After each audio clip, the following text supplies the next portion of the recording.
सदगुरु कबीर की एक साखी है। रतन का जतन करूं माड़ी का सिंगार,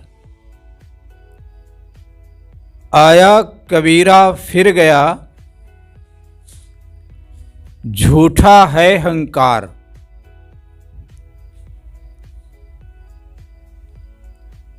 रतन का जतन करूं,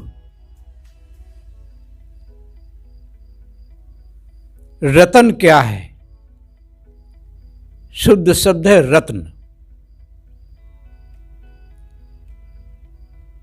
बहुमूल्य होता है, कीमती होता है।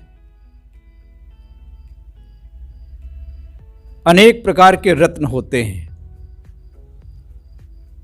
सभी रत्न कीमती होते हैं। सागर की तही में रत्न पाए जाते हैं, इसलिए सागर का एक नाम रत्नाकर भी है। रतन यानी दौलत, धन सभी आ जाते हैं रतन में। हर मनुष्य संपदा चाहता है, रत्न चाहता है, धन चाहता है। साहब कहते हैं रतन का जतन करो। जो भी संपदा प्राप्त है उसको सावधानी पूर्वक, जतन पूर्वक सुरक्षित रखो, उसका उपयोग करो, अन्यथा वो धन व्यर्थ है। धन तो चाहते सभी हैं, रतन चाहते हैं, लेकिन उसका उपयोग होना चाहिए, सदुपयोग होना चाहिए।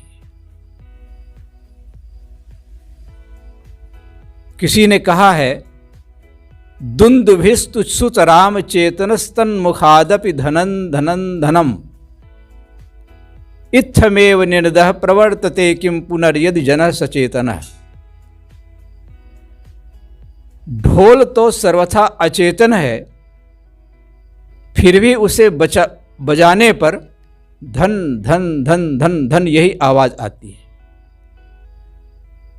फिर जीवित मनुष्य या चेतन के मुख से ऐसी आवाज आए तो इसमें क्या आश्चर्य है? धन, रत्न। हिंदी भाषा के वर्णमाला के अनुसार 19वें और 20वें अक्षर ध और न, इन दोनों को मिला करके धन शब्द बनता है। जाने अनजाने सभी लोग धन चाहते हैं, धन की आवश्यकता भी है। बिना धन के कोई काम नहीं होता है। धन का अर्थ केवल रुपया, पैसा, सोना, चांदी ही नहीं है। महल, मकान, वस्तुएं, पदार्थ, ये सभी धन है और इन धनों से हम परिचित हैं। लेकिन ये सारे धन किसके लिए हैं? जीवन धन के लिए। हमारा जीवन भी एक धन है, यह समझने की आवश्यकता है। धन अनेक प्रकार के होते हैं, जिसमें प्रथम है जीवन धन। कोई व्यक्ति किसी संत के पास गया, कहा मैं बहुत निर्धन हूं, गरीब हूं, दुखी हूं, मुझे धनी होने का कोई उपाय बताओ। उन्होंने कहा कि तुम निर्धन नहीं हो, बहुत बड़ी संपदा तुम्हारे पास में है। ये बताओ कि यदि कोई तुम्हें लाख रुपया दे, 2 लाख दे, मुंह मांगा दाम दे और कहे कि तुम दोनों अपनी आंखें निकाल कर दे दो, क्या दे दोगे? कहे नहीं, आंखें तो जहान है, देखें कैसे। दोनों हाथ काट करके मांगना चाहे, दोनों पैर काट करके मांगना चाहे, और शरीर के अंग, क्या रुपया लेकर, धन लेकर के अपने अंगों को दे दोगे? कहा नहीं। तो संत ने कहा, इतनी बड़ी संपदा लेकर के बैठे हो और कहते हो मैं निर्धन हूं, जिसकी कीमत संसार के धन से नहीं आकी जा सकती। और यह भी बताओ कि तुम्हें पूरी पृथ्वी का में जो संपदा है वो सब दे दी जाए, जो चाहते हो दे दी जाए, और तुम्हें यह कह दिया जाए कि लेकिन तुम्हें हम सोने नहीं देंगे, तो कहेगा ऐसा धन किस काम का जिससे नींद हराम हो जाए। जीवन के अंग, नींद, जीवन से जो प्राप्त होता है, ये सब बाहर के धन से अत्यंत कीमती है। इसलिए तुम अपने को निर्धन मत समझो, जीवन का उपयोग करो। जो शरीर मिला है इसका उपयोग करो। जीवन को समझो, जीवन क्या है। केवल शरीर को जीवन नहीं कहते और केवल जीव को भी जीवन नहीं कहते। जीव और शरीर दोनों का संगम काल जीवन कहलाता है। ऐसा मानव जीवन पा करके हमें इसे व्यर्थ में नहीं खोना चाहिए। कहा जाता है एक मछुआरा समुद्र तट से कुछ दूर पर झोपड़ी बना के रहता था। एक बार वह प्रातःकाल 4 बजे समुद्र तट पर गया और वह समुद्र के किनारे बैठ गया। अंधेरा था, हल्का अंधेरा था, अभी प्रकाश नहीं हुआ, सूर्योदय नहीं हुआ था, प्रकाश नहीं हुआ था। थोड़ी देर के लिए बैठ गया। बैठते ही उसके सामने कुछ कंकड़ जैसे सख्त पदार्थ छोटे छोटे वो ढेर लगे थे। कुतूहलवश वो एक एक कंकड़ को उठाता और समुद्र में फेंक देता। कंकड़ों का जो ढेर था धीरे धीरे करके उसने सारे कंकड़ फेंक दिए, कंकड़ समझकर, टाइम पास करने के लिए। एक कंकड़ उसके हाथ में रहा। तब तक प्रकाश हो गया था। उस प्रकाश में, सूर्य के प्रकाश में हल्का सा प्रकाश होने वाला था। प्रकाश हो गया। उसने देखा कि बहुत चमचमाता हुआ कोई अच्छी चीज़ है, पदार्थ है। उसको नहीं फेंका। घर लौट आया, अपनी पत्नी को दिखाया। वो बुद्धिमान थी, समझदार थी। उसने सोचा ये कोई कीमती चीज़ है, कहाँ पाए हो, बताया। समुद्र के किनारे। समझ गई ज्वार और भाटा समुद्र में आते हैं, कभी कभी रत्न भी बाहर आ जाते हैं। ऐसे तो नहीं मिलते सहज में, गोताखोर जाते हैं, खाली हाथ लौट आते हैं, बहुत मुश्किल से मिलते हैं रत्न। ज्वार भाटे के साथ कभी कभी आ जाते हैं। तो कहा ये कोई कीमती चीज़ मालूम होती, चलो। पास में कुछ दूर पर जो शहर था, एक जौहरी के यहाँ गए। जौहरी ने उसकी कीमत 1 लाख रुपया बताई और दिया, ले लिया, खुश हो गया। छोटा सा व्यापार शुरू कर दिया। जो मछली मारता था काम छोड़ दिया और उसका व्यापार इतना बढ़ा कि उसका एक सुंदर महल बन गया, धनवान हो गया। लेकिन फिर भी वह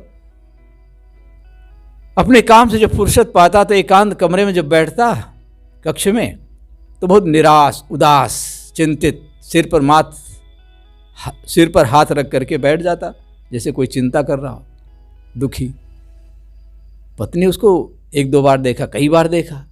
एक बार उसने पूछा कि इतना सब धन दौलत हमारे पास हो गया था, कहाँ झोपड़ी में रहते थे, और फिर आप दुखी क्यों रहते, चिंतित रहे, क्या सोचते हैं? उसने कहा कि मैं ये सोच कर दुखी हो जाता हूँ कि यदि वे सारे कंकड़ जो मेरे सामने थे सब इसी तरह रत्न थे, वे सारे पत्थर होते मेरे पास, सारे रत्न होते, तो मैं कितना धनवान होता। पत्नी ने समझाते हुए कहा कि जो फेंक दिए सो फेंक दिए, वो तो लौट करके आने वाले नहीं हैं। और जो एक शेष था, उसी से हमारी इतनी उन्नति हो गई, इतना प्रगति हो गई, इतने धनवान हो गए, उसकी चिंता क्यों करते हो? एक उदाहरण है। इसी प्रकार इस संसार सागर में मनुष्य शरीर धारण करता है। यहां आकर के ये नर शरीर जो आज मिला है, इसके समान न मालूम कितने शरीर नर्तन मिले, और उनको सबको हम विषयों के सागर में खो दिए। आज ये जो शेष है नर्तन, मानव जीवन जो आज मिला है, इसका हम उपयोग करें। यह जीवन बार बार नहीं मिलता। नर तन सम नहीं कवनिव देही, जीव चराचर जाचत तेहि, स्वर्ग नरक अपवर्ग निशेनी, ज्ञान विराग भगत शुभ देनी। सो तनु धरि हरि भजहि न जे नर, होहि विषयरत मंद मंद तर। जो इस नर शरीर को पा करके आत्म कल्याण नहीं करता, हरि का भजन नहीं करता है, जो करना चाहिए वो नहीं करता है, तो उसका जीवन व्यर्थ गया। मानुस्तन सद्गुरु मिलन मोक्ष इच्छा होए, दुर्लभ तीनों परम है पाए सुयोग न खोए। तो मानव जीवन बार बार नहीं मिलता है। कबीर साहब ने भी कहा, मानुष जन्म दुर्लभ है बहु न दूजी बार, पक्का फल जो गिर पड़ा बहु न लागे डार। शरीर छूट गया तो फिर शरीर में नहीं आएगा जीव। इसलिए हमें इस जीवन का उपयोग करना, जीवन का सदुपयोग करना है। हमारे जीवन का एक लक्ष्य होना चाहिए। लक्ष्य तो चोर, बदमाश, लुटेरे और अनेक प्रकार के दुराचार में लिप्त लोग भी अपना लक्ष्य बना लेते हैं। उनका भी कोई लक्ष्य होता है, लेकिन वह लक्ष्य न अपने लिए हितकारी है न दूसरे के लिए हितकारी है। हमारा लक्ष्य होना चाहिए, हमारा उद्देश्य होना चाहिए जो सत्यम शिवम सुंदरम का परिचायक हो, जिससे अपना भी कल्याण हो और परिवार, समाज, राष्ट्र, देश, दुनिया का भी कल्याण हो। आत्म कल्याण के साथ साथ लोक कल्याण की भावना रख करके हमें अपना एक उद्देश्य बनाना चाहिए। जैसे भौतिक क्षेत्र में लोग अपना उद्देश्य बना लेते हैं, कोई डॉक्टर, वकील, नेता, जो बनना चाहता है उसके लिए अपना एक टारगेट, एक लक्ष्य निश्चित करता है और उस लक्ष्य के प्रति समर्पित हो जाता है। इसी प्रकार हम सभी लोग साधना, ज्ञान मार्ग में आध्यात्मिक उन्नति के लिए, आत्म कल्याण के लिए, स्वरूप बोध प्राप्त करने के लिए यहाँ इकट्ठे हुए। हमें उन सब से सीखना चाहिए जो संसार में भौतिक लक्ष्य बना करके और कितना उसमें तद्गत हो जाते हैं, तल्लीन हो जाते हैं, बलिदान हो जाते हैं, संघर्ष करते हैं। तो हमारे जीवन का एक उद्देश्य हो। जिंदगी की यहाँ अनगिनत डालियां, तुम किसी पर सुमन बन खिलो तो सही। एक पल ही जियो, फूल बनकर जियो, शूल बनकर ठहरना नहीं जिंदगी। अर्चना की सजाए हुए अंजलि, तुम किसी देवता से मिलो तो सही। अश्रु बनकर जियो, एक पल ही जियो, अश्रु बनकर के जियो, लोह बनकर ठहरना नहीं जिंदगी। फूल की तरह बनो कोमल, लोहे की तरह शूल की तरह कांटे बनकर के किसी को मत छू। द्रवित हो, नेत्रों में करुणा हो, जीवन में करुणा, हृदय में करुणा हो, अश्रु बनकर जियो, लोह बनकर ठहरना नहीं जिंदगी। कठोर मत बनो। यह हमारे जीवन का उद्देश्य होना चाहिए और ऐसा उद्देश्य बना करके हमें उसके अनुरूप कार्य में लग जाना चाहिए, साधना करनी चाहिए, सावधानी रखना चाहिए, कहीं हमसे भूल न हो, कोई गलती न हो, किसी को हमारे द्वारा कष्ट न पहुंचे। हर क्षेत्र में, चाहे आध्यात्मिक क्षेत्र में चाहे भौतिक क्षेत्र में, दोनों की आवश्यकता है, दोनों की जरूरत पड़ती है, दोनों के लिए हम पुरुषार्थ करते हैं। और जब भी कोई कार्य करते हैं, महान कार्य, तो उसमें विपत्तियां आती हैं, आपत्तियां आती हैं। इसलिए जीवन हमारा कीमती तो है, लेकिन संघर्षपूर्ण है। लाइफ इज ए स्ट्रगल, जीवन एक संघर्ष है और संघर्ष में विपत्तियां आएंगी, आपत्तियां आएंगी, प्रतिकूलताएं आएंगी। उससे घबराएं नहीं। मेरे मत में तो विपदाएं हैं प्राकृतिक परीक्षाएं, उनसे वही डरें कच्ची हों जिनकी शिक्षा दीक्षा है। कच्ची शिक्षा दीक्षा वाले ही लोग डरते हैं, घबराते हैं। इसलिए हम कल्याण मार्ग में आगे बढ़ते हुए संघर्ष से न डरें, संघर्षों से डरकर नौका पार नहीं होती। कोशिश करने वालों की हार नहीं होती। प्रयत्नशील रहें, संघर्ष करते रहें, साधना करते रहें, छोड़े नहीं, ढिलाई न करें। तो जीवन एक संघर्ष है। जीवन हमारा एक यात्रा के समान है। Journey, life is a journey. आपकी यात्रा मंगलमय हो, लिखा रहता है स्टेशनों पर। हमारी जीवन यात्रा मंगलमय हो, सुखद हो।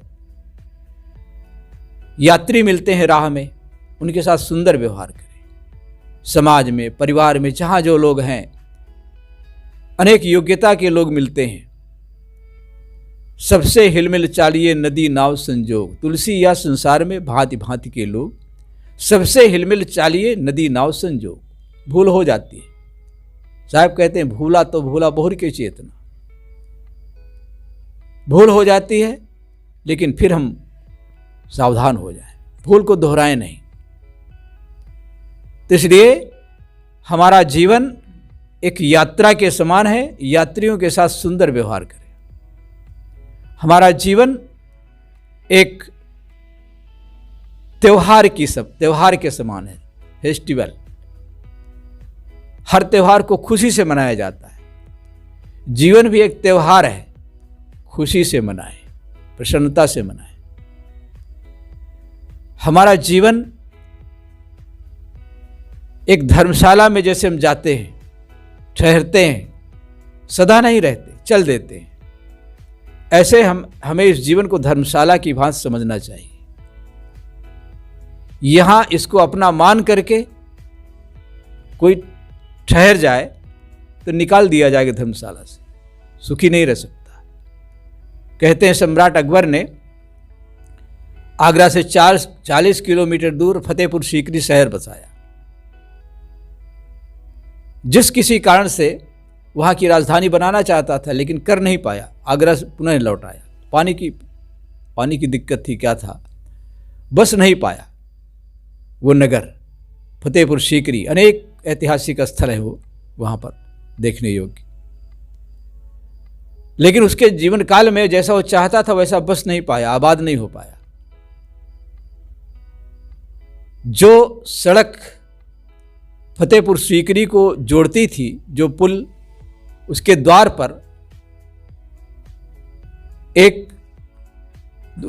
पर ऊपर लिखवा दिया था ईसा का एक वाक्य, this is the bridge not to stay but to pass. ये पुल है ठहर जाने, रुक जाने के लिए नहीं, गुजर जाने के लिए। जीवन भी एक पुल की भांति है और यहां गुजर जाने के लिए है। यहां कोई स्थायी मकान न बना लेना कभी। स्थायी के मतलब मकान तो हम बनाते हैं, लेकिन हम उसमें स्थायी रह नहीं पाते, भाव ये है। तो जहां कोई स्थिर नहीं रह सकता, धन, मकान, जमीन, वस्तुएं, पदार्थ, उसको हम अपना मान लेते हैं। जीवन में ये सब विचार करना चाहिए। हमारा जीवन एक नाटक की भांति है। जैसे नाटक में जो दिखाने आते हैं, दर्शकों को अपना अपना पार्ट अदा करते हैं, वो अनेक वेशों में आते हैं और अंदर से समझते हैं कि मैं ये नहीं हूं जो मैं बन गया हूं।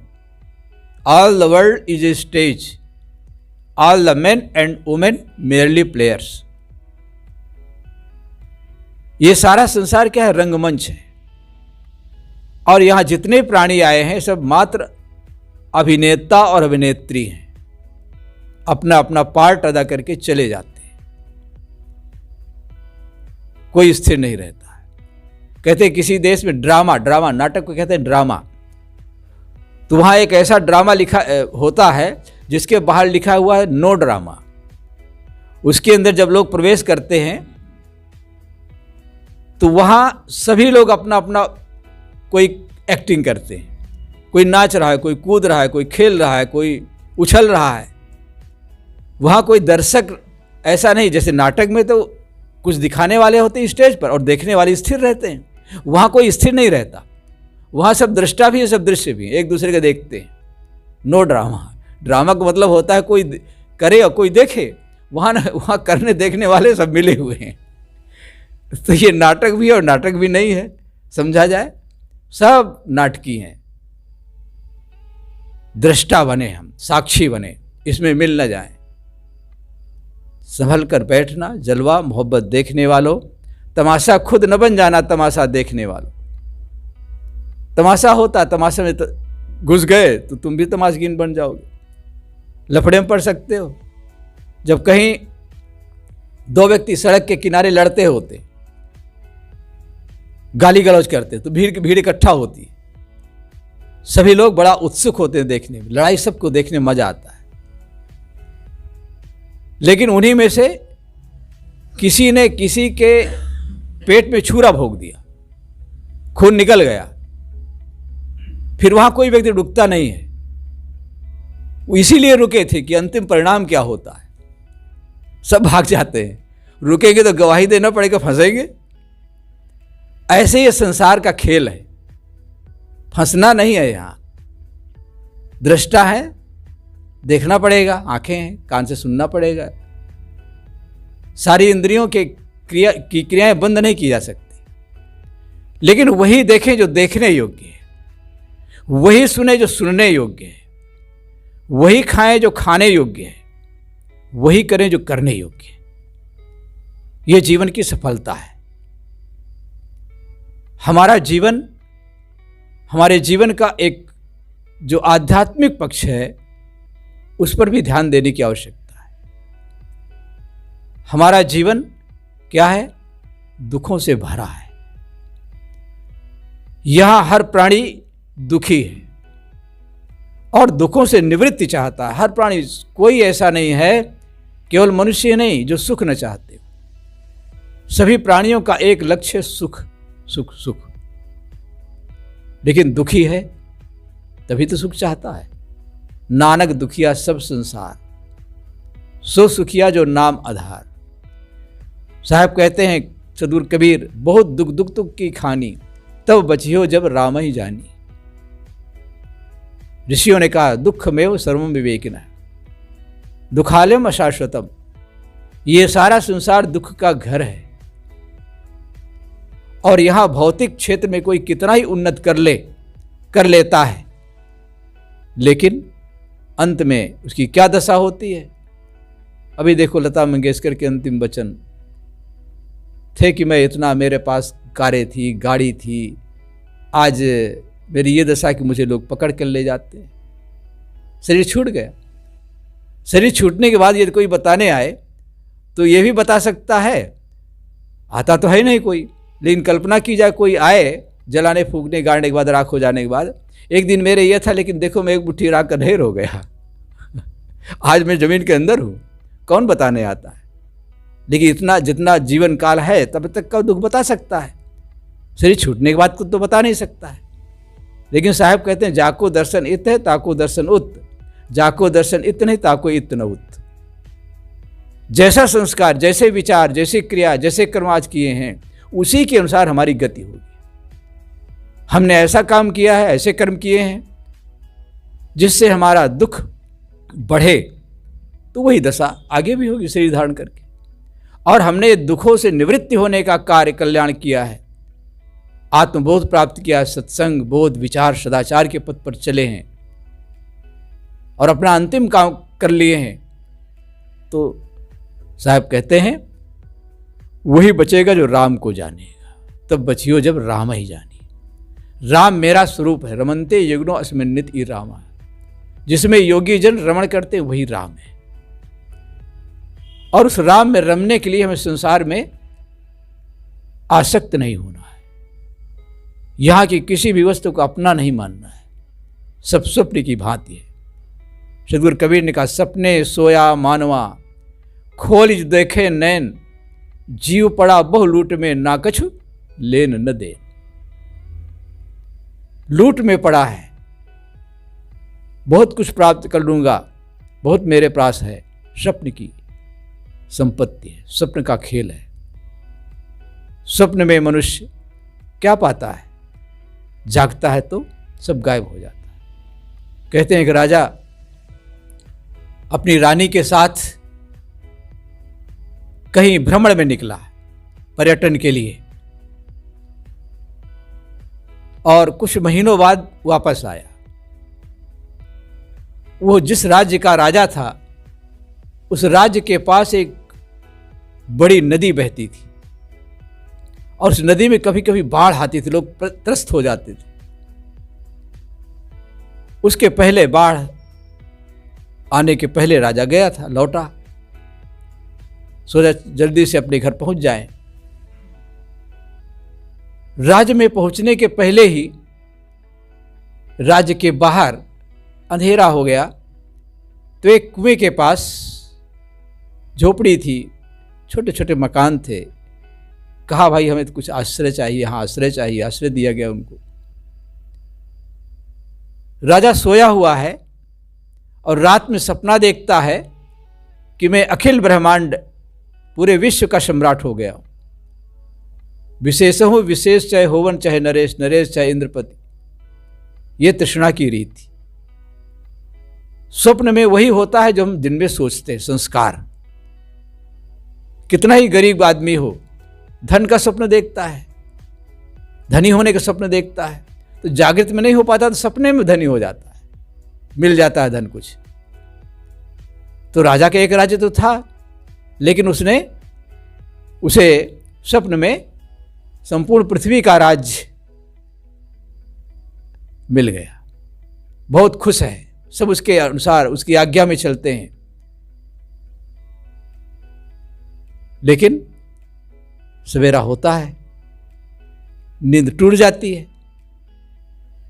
जब नींद टूट जाती है देखते हैं मैं तो एक पत्थर पर सोया हुआ, एक झोपड़ी के अंदर। और जब झोपड़ी से बाहर निकलता है तो देखता क्या है कि उसके राज्य की ओर से बहुत से लोग हाँफते कांपते भीगे हुए आ रहे हैं।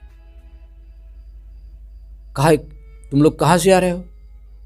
पहचान के? राजा को तो पहचानना सरल होता है, कोई बेस बदला तो था नहीं। कहा राजन, राज में बाढ़ आ गई, हम लोग राज दरबार की ओर बढ़े कि कुछ सहायता मिल जाएगी, आश्रय मिल जाएगा। देखा कि वो भी सब डूब गया है, और हम लोग कुछ तैर तूर करके किसी प्रकार से पार होकर आए। न मालूम कितने लोग डूब गए, गांव डूब गए सब। राजा ने उधर देखा, जल जल बिल्कुल जलमग्न, जला सागर जैसे लहरा रहा। ये सब सुनकर रानी छाती पीट पीट कर रोने लगी। जिनके पास इतनी दौलत थी, इतना राज्य था, आज कुछ भी नहीं बचा। लेकिन राजा हंसने लगा। रानी ने पूछा, आप हंस क्यों रहे हैं? इतना सब कुछ नष्ट हो गया, सब कुछ छूट गया। कहा मेरा संपूर्ण पृथ्वी मंडल का राज्य छूट गया, तब तो मैं रोया नहीं, इस छोटे से राज्य के लिए क्या रो? कहे कब हो गए थे?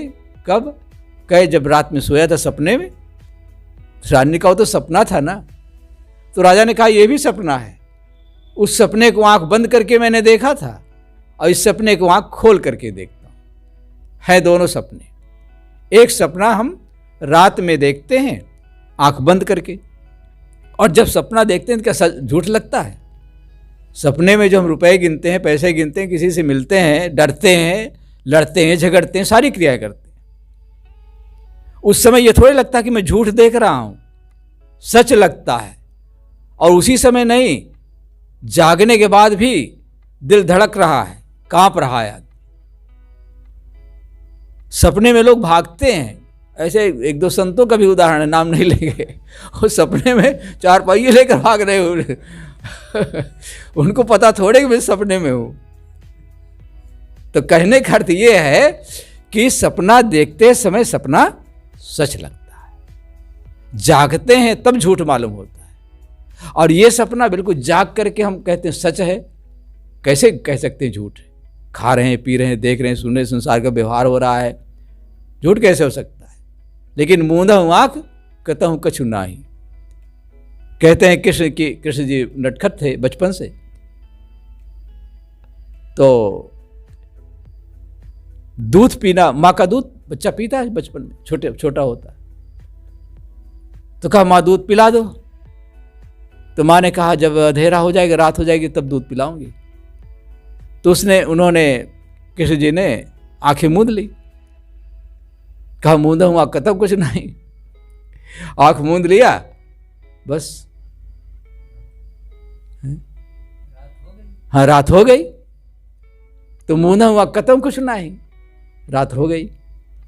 तो इसलिए आंख मूंद करके हम एक सपना देखते हैं, और ये सपना हम आंख खोल करके देखते हैं, और अभी आंख मूंद जाए तो ये सपना गायब हो जाएगा। मोह निशा शब सोवन हारा, देखें सपन अनेक प्रकारा, यह जग जामिन जागह योगी, परमार्थी प्रपंच वियोगी। जो परमार्थी संत जन है, ज्ञानी जन है, प्रपंच के जो वियोगी हैं, वो इस मोह की रात्रि में जाग रहे हैं। जागृति कोवा सद विवेकी। जागता कौन है? जो सत्य और असत्य का विवेक करता है, विवेचन करता है। संतो जागत नींद न कीजिए। साहब कहते हैं जागो, नींद न करो, मोह की नींद में मत सो। या निशा सर्वभूतानाम तस्याम जागृत संयमी, यस्यामि जागृति भूतानि सा निशा पश्यतो मुनि।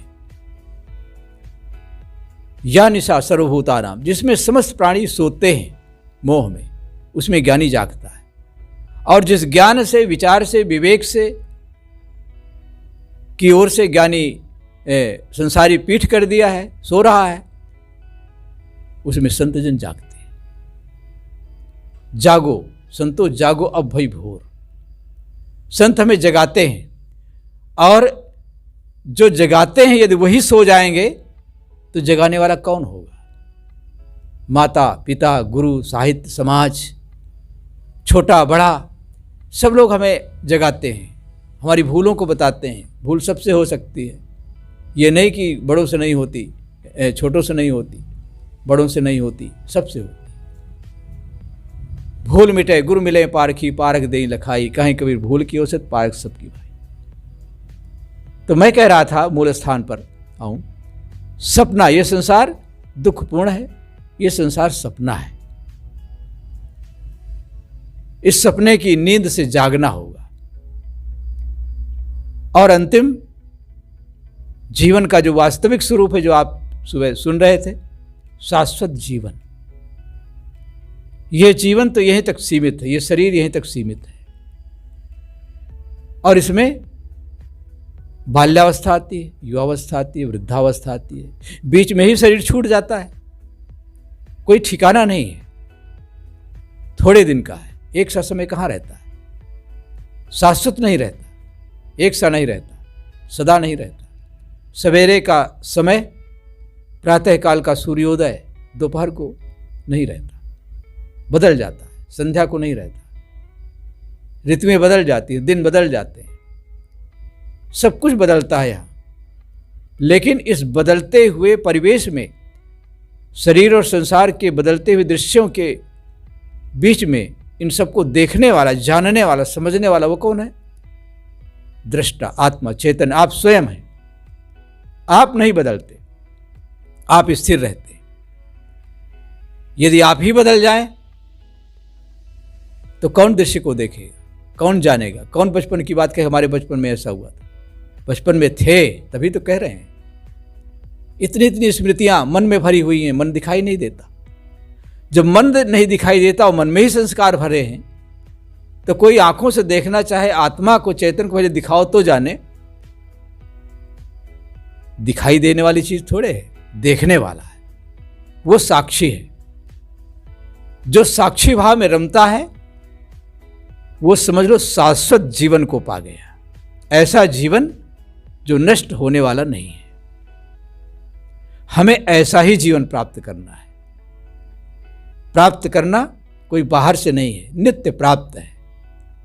जैसे कि वो पद में आता है, आपन पौ आपो ही में पायो, जैसे मृगा नाभि कस्तूरी खोजत भीरत भुलायो, राजकुंवर कंठे मणिभूषण भ्रम भयो कहूँ गवायो, जाग लख्यो दियो बताए और सखीजन जब तनको पाप नशायो। सपने माहि नारी को भ्रम भयो, बालक कहूँ हेरायो, जाग लख्यो ज्यों का त्यों ही है, ना कहूँ गयो न आयो। सूरदास समझे कि यह गति, मन ही मन मुस्कायो, कहीं न जाए या सुख की महिमा, ज्यों गूंगे गुड़ खायो। गूंगे केरी सरकरा है, भ्रम हो गया है कि हमारा सुख, हमारी शांति, हमारा खजाना कहीं खो गया है। खोया नहीं है, मेरे अपने आप में ही है। मैं ज्ञान का खजाना हूं, तय सुतमान हमारी सेवा, तो कह राज देव हो देवा। साहब कहते हैं, ऐसे तू मेरी आज्ञा उपदेश निर्देश को मान ले तो तुझे सुरोपनिषद का महान ज्ञान शांति का साम्राज्य दे दूंगा। वो शांति का जो साम्राज्य है कहीं बाहर नहीं है। कहते हैं जीवन के विषय में एक उदाहरण है कि एक राजा के 3 बेटे थे। राजा कहीं 1 महीने के लिए भ्रमण में गया। जाने के पूर्व उसने अपने तीनों पुत्रों को 100-100 रुपए दिए और कहा जब मैं लौट करके आऊंगा तो सभी लोग अपने अपने महल को इन रुपयों से खरीद कर भर देना। तीनों के लिए 3 महल बनवा दिए थे, नए महल, बिल्कुल जैसे कभी ये महल बना था, अब हम लोग रहते हैं। तो 3 महल तीनों के लिए अलग अलग बनवा दिए थे। तीनों महल खाली थे, चाबियां दे दी। कहा जब मैं आऊं लौट करके तब इन महलों को पूरा इन रुपयों से खरीद करके, कोई भी चीज खरीद करके भर देना। जिनमें बड़ा बेटा था, उनमें जो बड़ा बेटा था उसने 100 रुपये सोचा, इतनी बड़ी कोठी, इतना बड़ा बंगला, 100 रुपये में कैसे, क्या लेकर के भरूंगा। जुआड़ी था, जुए में हार गया। दूसरा मंद बुद्धि का था, लेकिन सोचा पिता की आज्ञा है तो वो नगर पालिका का कचरा लेकर के जो जमादार बाहर फेंकते थे उनके पास गया, 100 रुपया दिया और कहा जो ये कचरा ले जाके बाहर फेंकते हो, आखिर मेहनत पड़ती ही है तो महल में भर देना। तो वो लोग सरल हो गया, सहज हो गया, पैसा भी मिल गया मजदूरी का। पूरे महल को ठसाठस भर दिया। पूछा भर दिए, ताला लगा दिया, चाबी ले ली।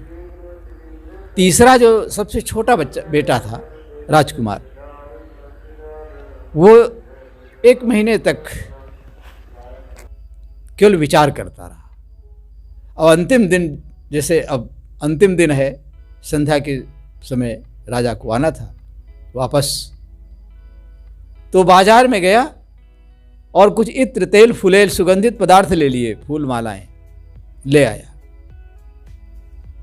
और जैसे दीपावली में दीपक नहीं जलाते, ऐसे मिट्टी के दिए ले आया और उनमें घृत भर करके दीप जला दिए। पूरे महल में उसने इत्र, तेल, फुलेल छिड़क दिए, फूल मालाएं टांग दी और दीप जला दिए।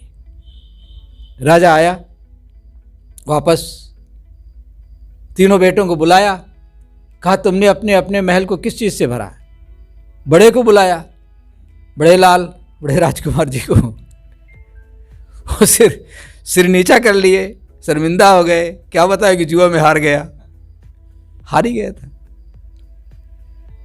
राजा समझ गया, किसी ने बताया होगा, पास में खड़ा था। दूसरे से पूछा तुमने किस चीज़ से भरा? मंद बुद्धि था, कहा चलिए देख लीजिए।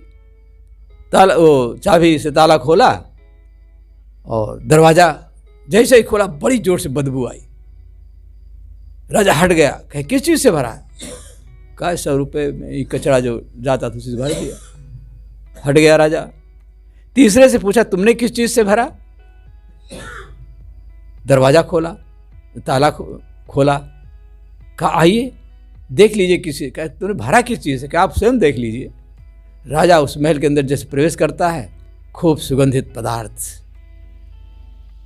फूल मालाएं, इत्र, तेल, फूले की सुगंधित, यही कोई सुगंधित पदार्थ है। लोग क्या महकता है भाई, बदबू आए तो बदबू, नाक बता देती, नाक इसलिए बनी ही है, श्वास लेने के लिए भी है, गंध के लिए भी, तो कई काम है।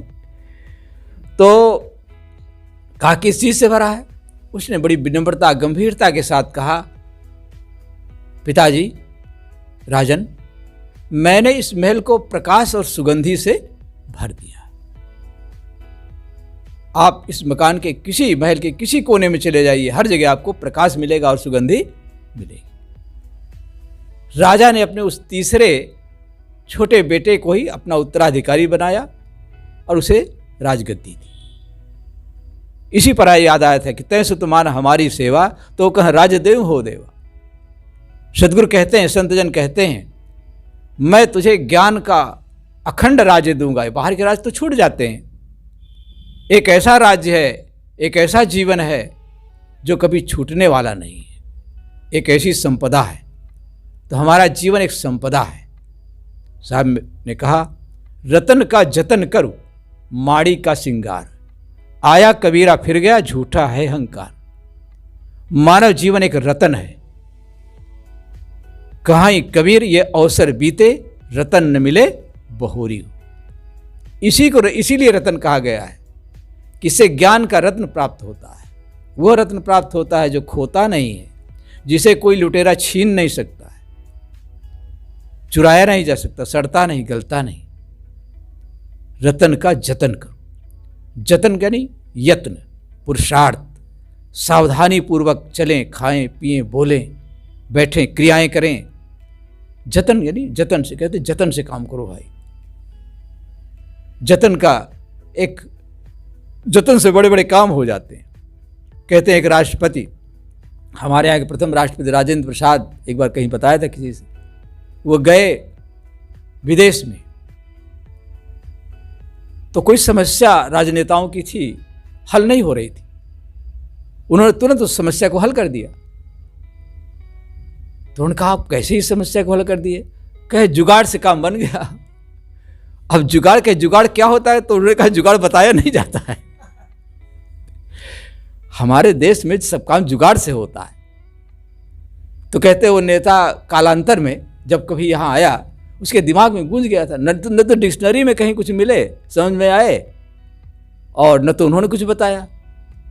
तो यहाँ जब आया तो अनेक लोगों से पूछा, बुद्धिमान विद्वान, और सबसे पूछे, भाई जुगाड़ क्या होता है?